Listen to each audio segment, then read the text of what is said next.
If you end up in hospital this month, there's a fair chance that the doctor looking after you might be fresh out of medical school.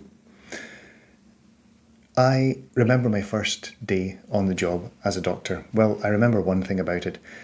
I'd been asked to cannulate a patient, and I remember standing over her trying to put my gloves on. I was so nervous, my hands were so sweaty, I couldn't get the gloves on, they kept just snapping. And the patient watched me for a moment, and then she asked me, "How long have you been a doctor?" And I remember looking up at the clock and I said, "About 3 hours." And I smiled. She didn't.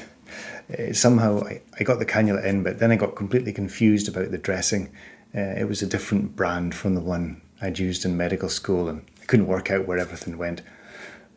In the end, the patient showed me how to put the dressing on and told me which bits went where.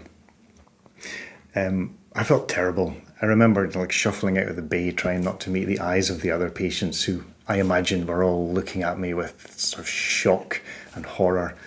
It was an embarrassing experience, yes, but that's all it was.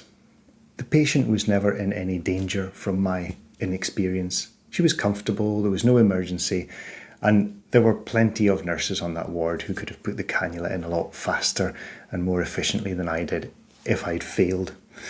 Brand new doctors are inexperienced, but they know they're inexperienced.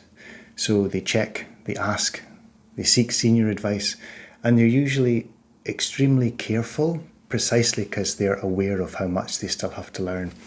So if you are in hospital this month and the doctor you're seeing comes across as new or young or inexperienced, you don't need to worry.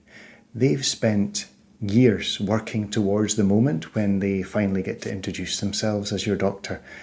They'll be nervous, but they'll be enthusiastic, and they'll be desperate to get things right. And you may be one of the patients that they'll remember for the rest of their career.